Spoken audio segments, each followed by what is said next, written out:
Okay, we are live. ¿Qué tal, amigos? Stuart here from Spain Speaks with this evening's live stream. 7:40 p.m. It is the 6th of November, and again, the months are flying by up to the 6th day of the month already. Seems as though it only just started 6 days ago, but we are flying through it. We'll be looking at some of the main stories that have caught my attention in the Spanish press today, some comments that have been left on the channel in recent times by viewers, and we'll also take a look at some chat activity. If you guys are active in the chat section, I'll get to that around the 20-minute mark of this evening's live stream. Now we'll get straight into the news. As we can see here, this is the main article. If I'll get it out of the way, here we go. Lisbon-Madrid high-speed rail to open in 2034 with Paris link in 2035. The European Commission has unveiled plans to connect Lisbon and Madrid by high-speed rail by 2034, cutting current journey times from around 9 hours to just 3. By 2035, this new line is expected to link onwards to Paris via the Basque Y corridor, allowing Madrid-Paris travel in approximately 6 hours. The initiative forms part of a wider EU strategy to create a viable alternative to short-haul flights and long car journeys, with similar travel time reductions planned across Europe, including Berlin-Copenhagen from 7 hours to 4, Sofia to Athens from 13:40 minutes to 6 hours, and however, the project will require substantial investment.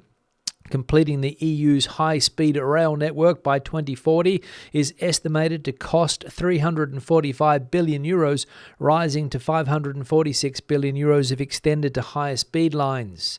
The Commission stresses that EU funding must be combined with private capital and loans through institutions such as the European Investment Bank. Implementation is also dependent on negotiations between member states, and past delays suggest timelines may slip.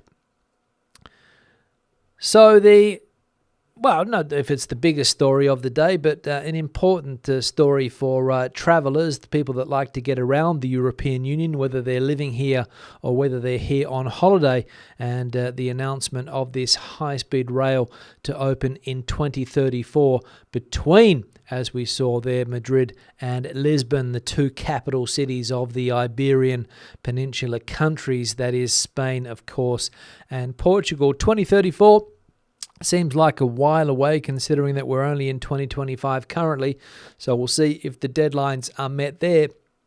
But the question for me, at least, is why is there not already a fast-speed rail connection between the two countries, Spain and Portugal, or the two capital cities, let's say Lisbon and Madrid? Why isn't there one? Well, I know that probably the investment is lacking in that part of the country. One of the, I'm not going to say poorer regions of Spain, but one of the less developed parts of the country, that is Extremadura. The train system there, not very good, just to get from city to city. And of course, if you want to connect anything to Portugal from Madrid, you have to go through that autonomous community, which is Extremadura, which is very rural, very agricultural, and the infrastructure, of course, when it comes to trains, lacking. And I don't think it's any better on the Portuguese side of the border, to be honest about this. And that's one of the reasons also why there isn't a fast train between the two countries, because I don't think Portugal has historically been overly happy about the idea. But we'll see if they change their mind, get on board with the investment, of course. Second piece of news, I'll just get myself out of the way here, and it is this one here. Spain tightens monitoring of Amazon and tech firms after planned 1,200 layoffs. Spain's Ministry of Labour has strengthened inspections of Amazon and other major tech companies following Amazon's announcement of a collective redundancy plan affecting up to 1,200 corporate employees in Madrid and Barcelona. Vice President and Labour Minister Yolanda Díaz told Parliament that the Labour Inspectorate is now running a specific campaign to examine the use of algorithmic systems to monitor and manage workers. Díaz criticised companies like Amazon, Uber and Cabify for what she described as modern facades with 19th century working conditions. arguing that algorithmic control must be transparent and subject to workers' oversight. The move aligns with the government's pledge to establish a 21st century workers' statute that ensures accountability over automated decision-making systems. Amazon, which recently reported a 38% rise in profits, says the layoffs will not affect delivery or warehouse staff. The planned cuts represent just over 4% of its 28,000 strong workforce in Spain. So Amazon not in the government's good books at the moment because of these announced redundancies, as we saw there. I think it's only going to affect management staff, and I want to thank Marcus for sending me through an article, I think yesterday, on the same topic, that people in Amazon warehouses are striking because they fear that artificial intelligence and robots are going to take over their jobs, which, let's be honest about this, is most likely true. But of course, when you are one of these big tech companies that probably in the eyes of the Spanish government doesn't pay the necessary tax here in Spain, also workers' rights and things like that, and you get on the wrong side of people like Yolanda Díaz, which, as we know, is a self-proclaimed communist, I think, and wants to implement a similar type of labour system if you listen to some of her ideas. But I could be going off on a tangent there. But she is one of those older thinkers that doesn't like these new modern technology companies that perhaps play with workers' rights and conditions through algorithmic systems, as we saw there. So we will see. And of course, the other companies mentioned there, Uber, Cabify, Glovo wasn't mentioned, but it's one of these companies that depends on an app.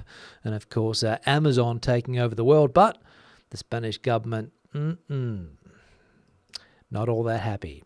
And the third and final piece of news here, and it is that an investigation has been launched after fentanyl reported missing at Badajoz in Extremadura Children's Hospital. A court in Badajoz has opened an inquiry after a nurse reported missing fentanyl from the pharmacy of the Materno-Infantil Hospital, or the maternity hospital there. Instruction Court Number 3, led by Judge Beatriz Biedma, authorized a police search of the facility. Documents seized are now being examined, though no individuals have yet been charged. The case remains in the investigative stage following the nurse's complaint about the absence of the opioid, an analgesic and anesthetic that is around 50 times more potent than heroin and 100 times stronger than morphine. Regional health authorities declined to comment while the matter is before the courts. Fentanyl is legally used in controlled medical settings, but is also highly sought on the illicit market, where it is often mixed with other drugs and has been linked to a surge in overdose deaths elsewhere. The probe will focus on accounting procedures and supply controls are at the hospital pharmacy as investigators determine how and when the drug went missing. So a strange story there. Fentanyl reported missing at the hospital there in Badajoz, Extremadura, which is the city on the border with Portugal, if people are familiar with their Spanish geography, that is. And a worrying sign there that a drug like this can go missing and possibly ending up in society, in somebody's hands outside that hospital. And as we know, fentanyl is not a drug to be taken lightly, as some other countries unfortunately didn't get on top of fentanyl, and we can see the damage that it is doing. Hopefully we won't see the same signs here in Spain. I don't know whether it is a problem out there. I'm not really up to speed when it comes to what people are using when it comes to their drug taking, maybe cannabis, maybe cocaine and things like that. I have an idea that people are using those drugs, but when it comes to fentanyl, I don't see the same effects on the society here. So that's why I'm saying that perhaps fentanyl has not reached Spanish society other than in hospitals for that pain-killing use. Because as we saw there, what was it, 50 times stronger than heroin? Was it 50 or 100 times stronger than heroin? Just let me check that there. 50 times more potent than heroin and 100 times stronger than morphine. So, yes, we don't want that drug getting out of control here in Spain. That is for sure. Let me know your comments in the section below or in the chat as to the dangers of this drug if you have experienced it firsthand. And I imagine that some of you out there would have seen the effects of fentanyl on society. We're going to go into the comment section now. Check out what has been happening in the comment section in recent times. Viewers expressing themselves in that comment section. We'll start with this one here from Rossingle. Let me get out of the way here. Well, at least Mathon resigned in the USA. I believe no one resigned or got fired after the Hurricane Katrina response. He was probably also under pressure from the PP to resign, the political party, the PP that is, and perhaps they told him to hold on until they were confident they could replace him with another PP member. But I guess all sides were just poo-poo in this situation. Thanks for that, Rossingol family. Valued members, of course. And, Mr. Mathon the other day fell on his sword and has announced that he's stepping down.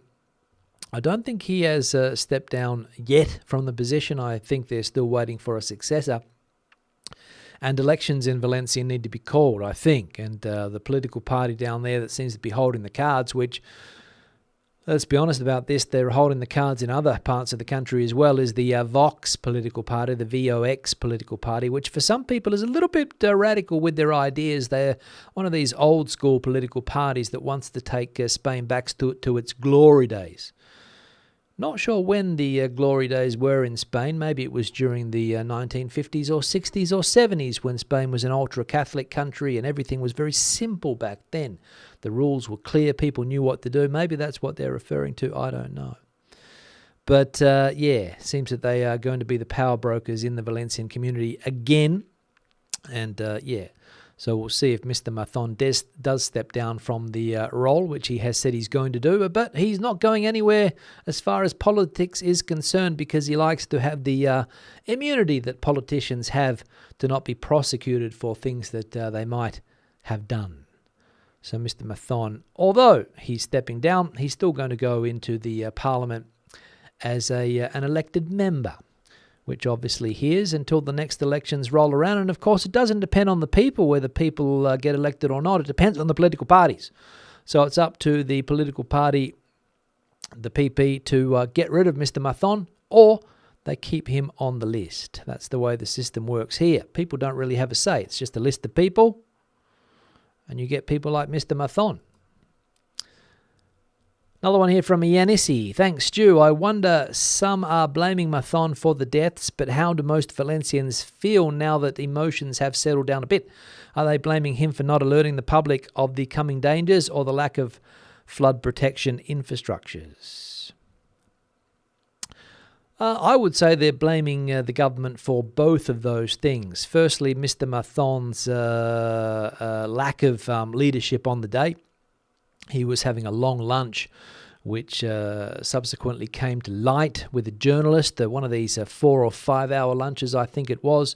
The judge who is investigating the happenings on that day last year, more than a year ago now, wants to get all of the time frame correct. Where was Mr. Mathon in every moment when people were drowning in Valencia? That's what they want to find out. Was he sipping back cognac at that time with a big fat cigar in his mouth when hundreds of people were drowning? That's what they want to know, because he was apparently or allegedly missing in action on that day. But of course, he hasn't been on trial yet because of his status as a politician. So we might never get to the bottom of it, but he has said that he's going to step down. So that's something, I presume. Another one here from Tracy. Stuart, just seen Ryanair doing 10 new routes to Alicante for £20. Does the government not care about the saturation of flights day and night on the ancient town? Routes are Cardiff, Aberdeen, Bratislava, Linz, Salzburg. Can't pronounce that one. Stockholm, Västerås and Lanzarote. Tracy, thanks for the comment. To be honest, I haven't heard anything about these new Ryanair flights. All I've seen in the paper recently is that Ryanair's profits are through the roof. Making a lot of money is the company Ryanair, and of course, as we have seen on this channel in recent times, public enemy number one is Ryanair, and the Spanish government's public enemy number one, Ryanair. Spanish government hates Ryanair. Ryanair hates the Spanish government. That's the way they work. So I'm not sure about these new routes, but is anyone worried about the impact on the region or the old town, as Tracy puts it? No. The Valencian community is currently with a big advertising campaign trying to get more and more people to visit, hence the extra cheap flights. Thanks, Tracy, for the comment. Another one here from Paul. We use AI nearly every week, if not more, now we have moved to Spain. It helps a huge amount and has surprisingly accurate answers with a good level of detail. Can't recommend it enough, in my opinion.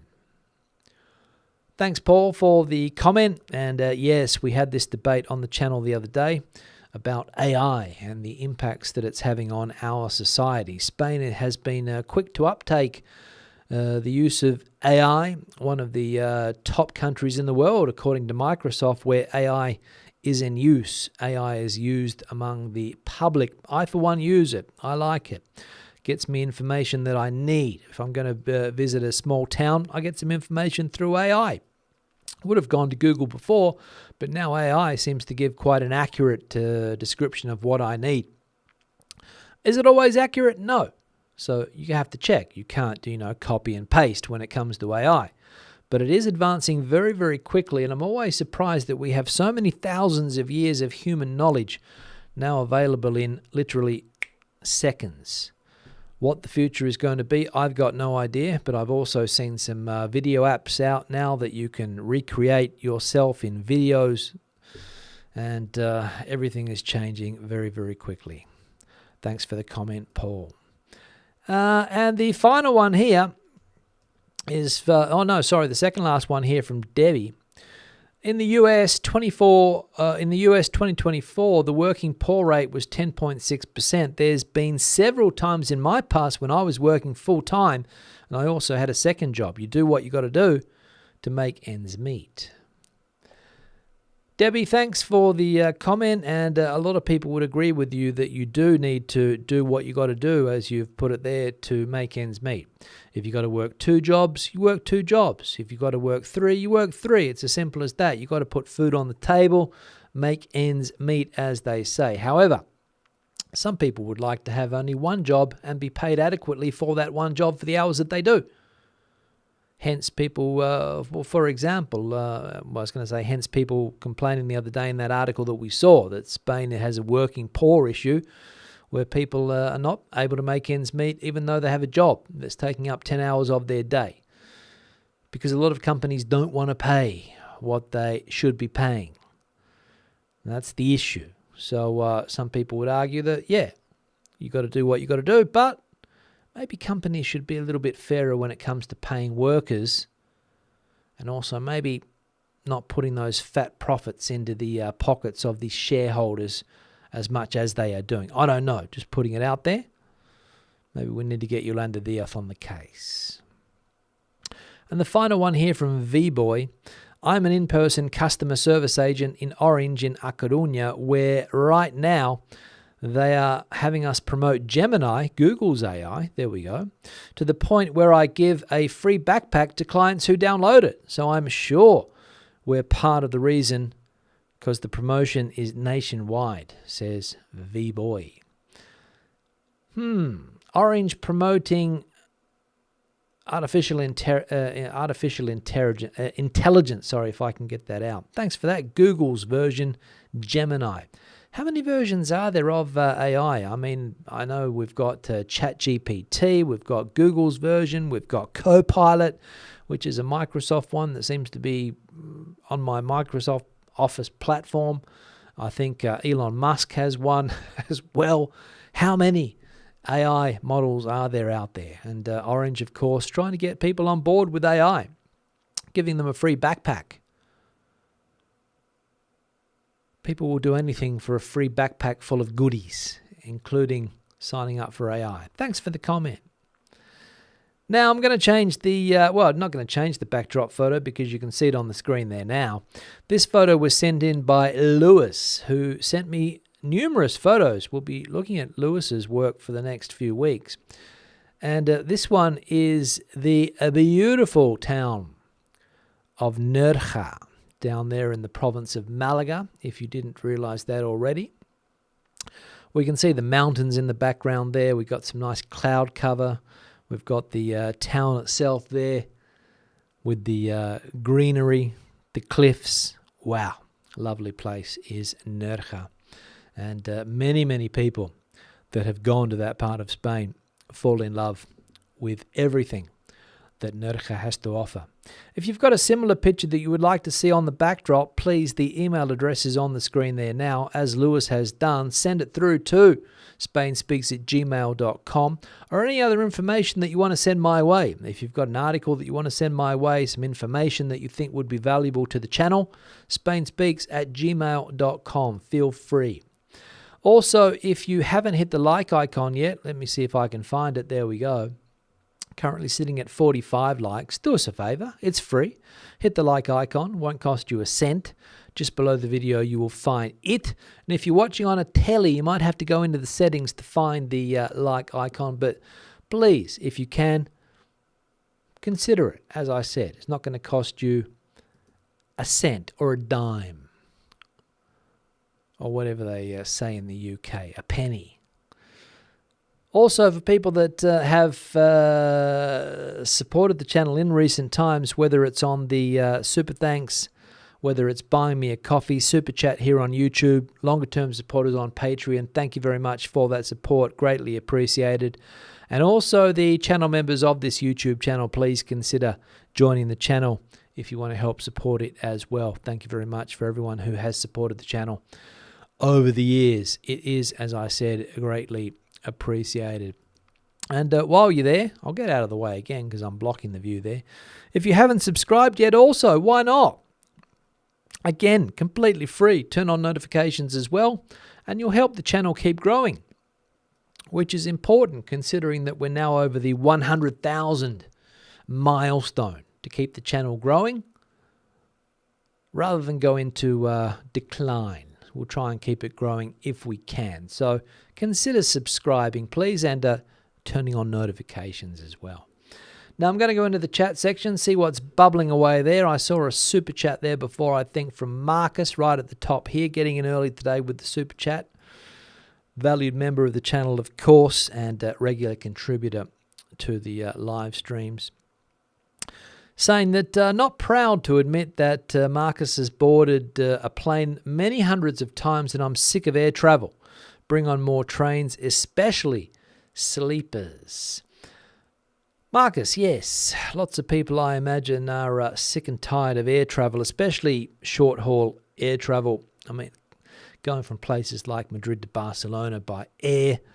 I remember recently I caught a plane from Jerez down there in Cadiz to Madrid. You go up and you come down almost immediately. Why did I take a plane that day? Well, the train system wasn't working properly because we had a national blackout and things were a bit disrupted, so plane was the only way that I could get back to Madrid quickly.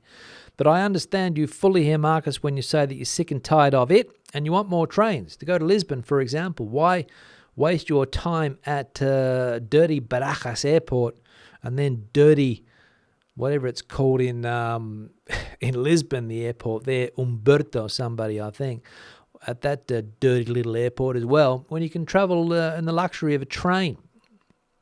3 hours, apparently you'll be there. Why not? Thanks, Marcus, for the comment. Barbara is in the chat as well, coming in from somewhere between the UK and the Caribbean, or the Caribbean, depending on how you pronounce that word, on a 14-night cruise. The temperature is in the mid-20s at the moment.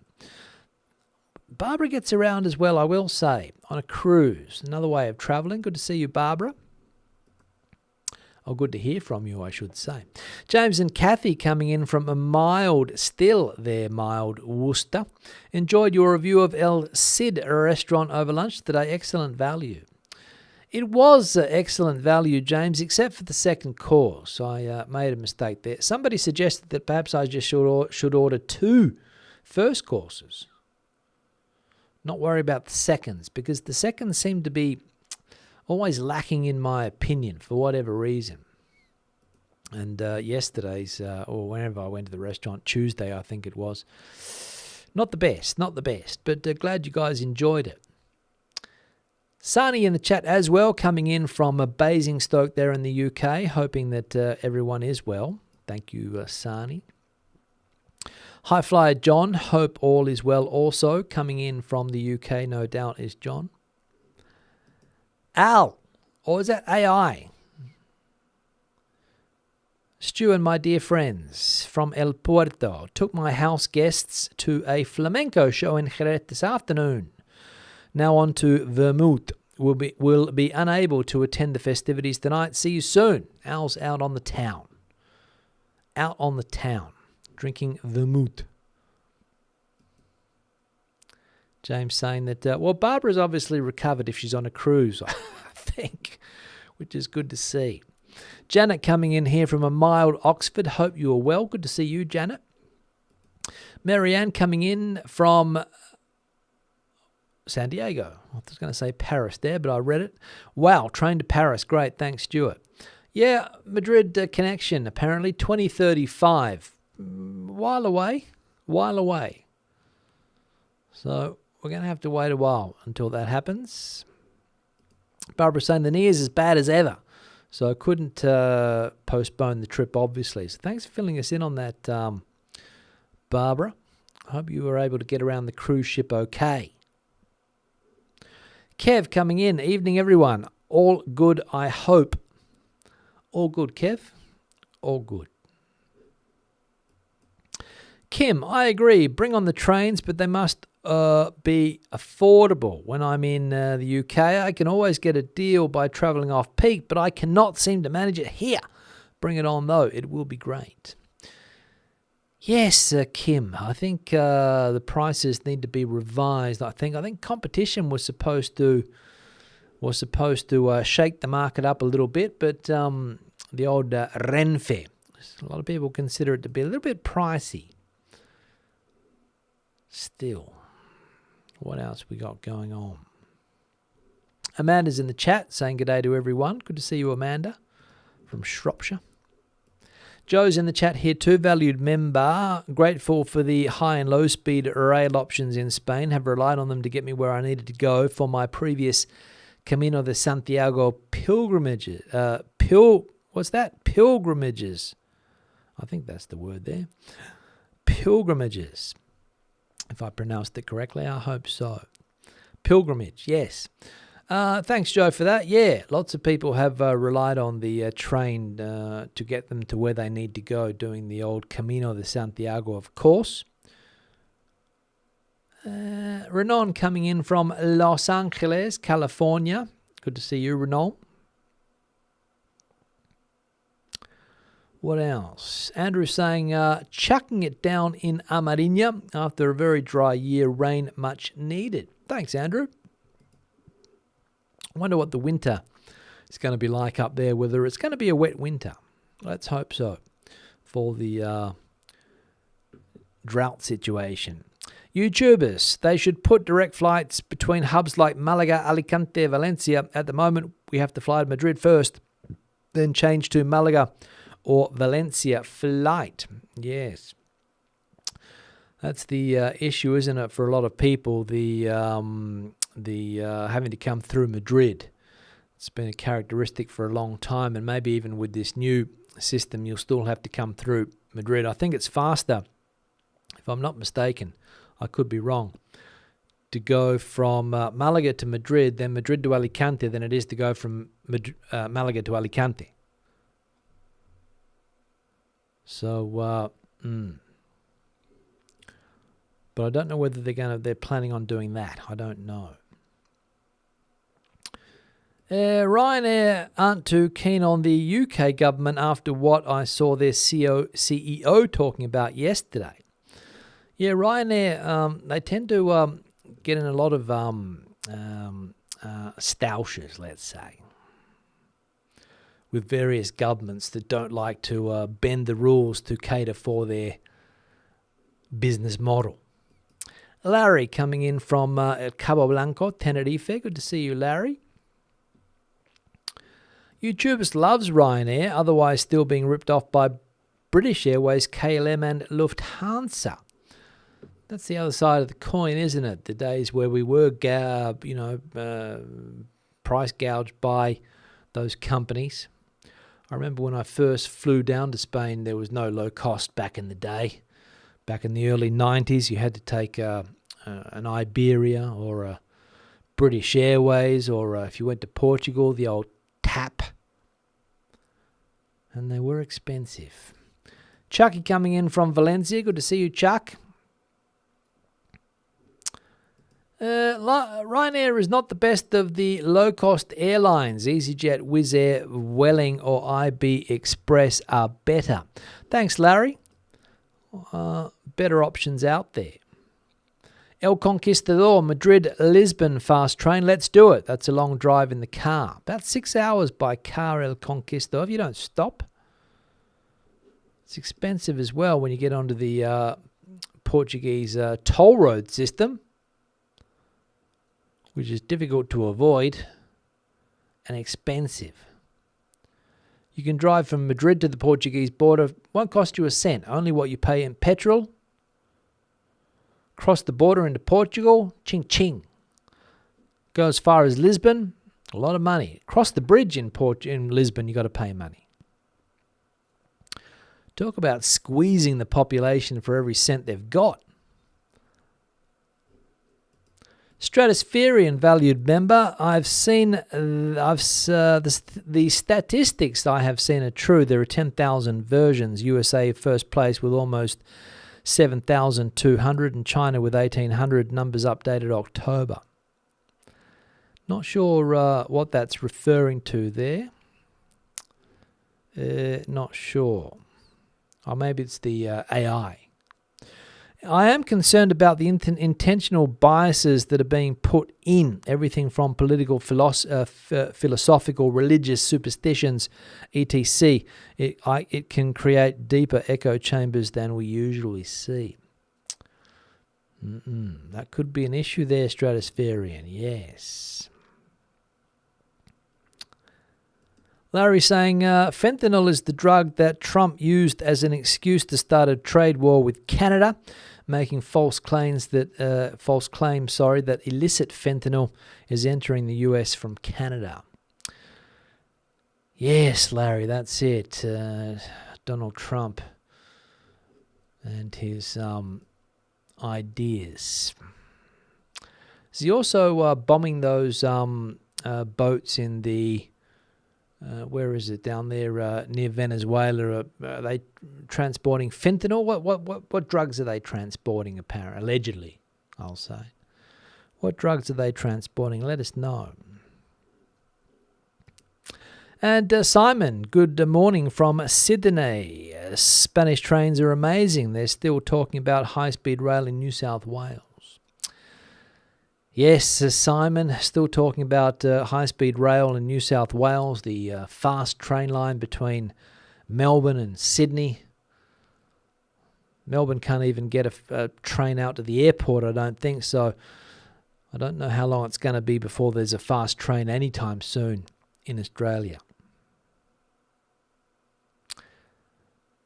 I wouldn't be holding my breath. I would not be holding my breath. And AI is great, better than us apes, says YouTubers. On that note, I'm going to wrap the live stream up. No more chats coming in. Been a pleasure as always. Back again on Sunday with another one. Hope to see you then. Until then, hasta luego, hasta entonces, adios, and bye-bye.